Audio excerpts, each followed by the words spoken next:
Are you trying to get a whiter look, but you don't know what exercises to choose? To be honest, I have never done the exercises I just showed you. It was really my first time. It's like when you finally find your dream girl and you try to pretend you are the expert one, but when the time finally comes, you don't even know which hole is the right one. And the reason I really don't know the reason I have never done these exercises is because I think the front delts are already overtrained. And for those that don't know, our shoulders have 3 heads. The front one, the side one, and the back one. And if you want to get that wider look, I think the side ones are the ones you have to focus on.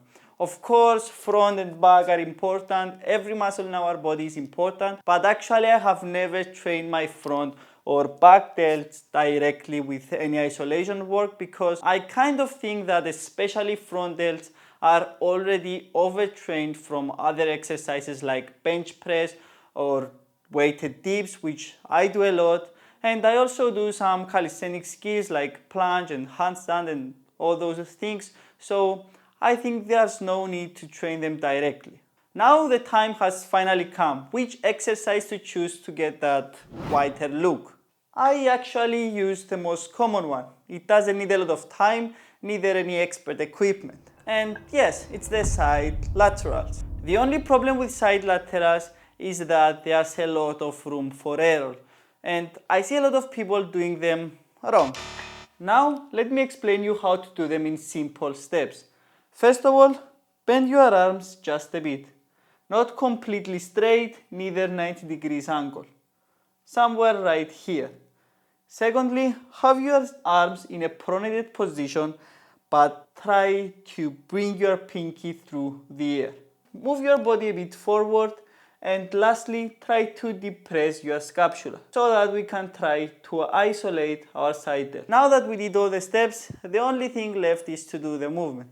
Just make sure when you perform it to have your elbows a bit higher than your arms, like that.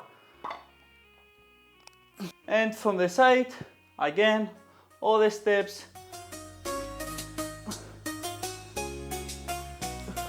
Now, how should you do it? Seated, standing, or unilateral?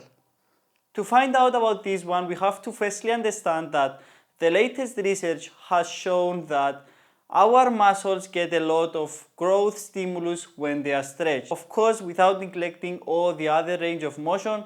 I'm a big fan of full range of motion, but if we have the chance to load our muscles on the stretched position, I think we should do so. The problem is that with the standing and seated side laterals, here we don't have any tension on the side laterals. So I think that the most optimal one is this one right here. You get your dumbbell, you lean into something, a wall or a bar, anything.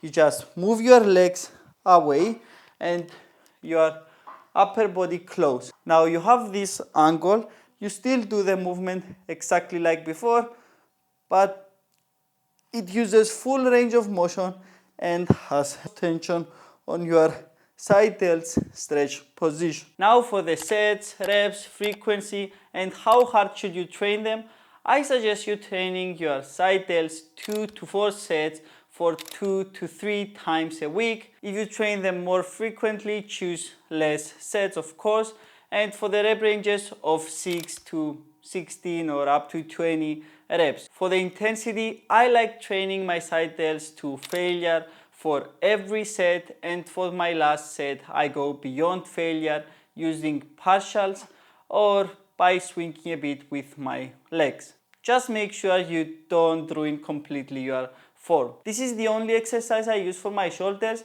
and if you want to know my 3 favorite exercises for biceps, check this video right here.